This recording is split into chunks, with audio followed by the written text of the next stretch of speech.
nous savons aujourd'hui qu'il est tout à fait possible de voyager dans le futur. La relativité restreinte d'Albert Einstein nous enseigne que le temps n'est pas une entité absolue, qu'il est influencé par la vitesse.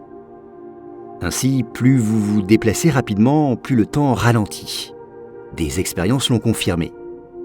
Une horloge atomique qui permet des mesures extrêmement précises, placée dans un avion pour un vol de plusieurs heures, enregistre ainsi à son arrivée un retard de quelques nanosecondes par rapport à la même horloge restée immobile sur Terre.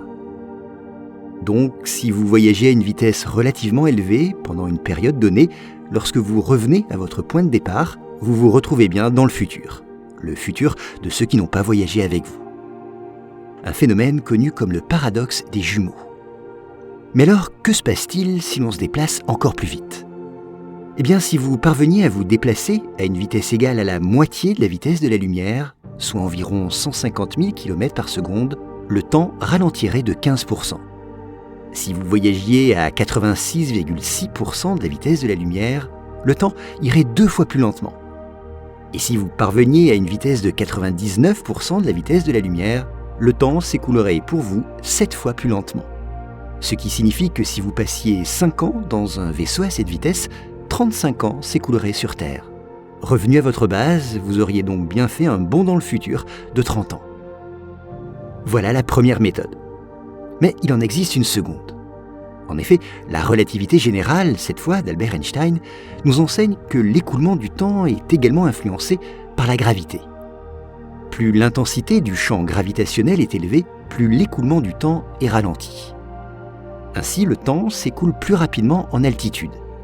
Car lorsque vous vous éloignez de la surface de la Terre, vous vous rapprochez légèrement d'une source de gravité moins intense, où le temps s'écoule légèrement plus rapidement qu'à la surface de la Terre.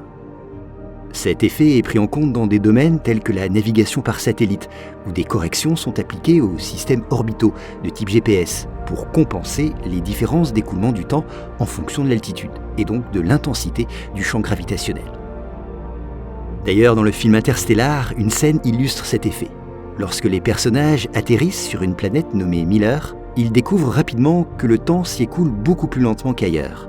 Pourquoi ? Car Miller se trouve à proximité d'un trou noir et de son intense gravité, qui provoque une distorsion majeure de l'espace-temps dans la région.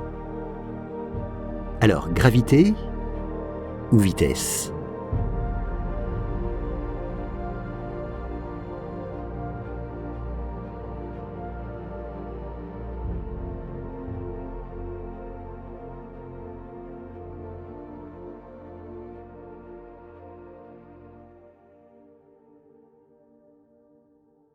Voilà pour cet épisode. S'il vous a plu, sachez que j'en publie plusieurs par jour sur mes podcasts Choses à savoir. Je mets tous les liens en description. Merci.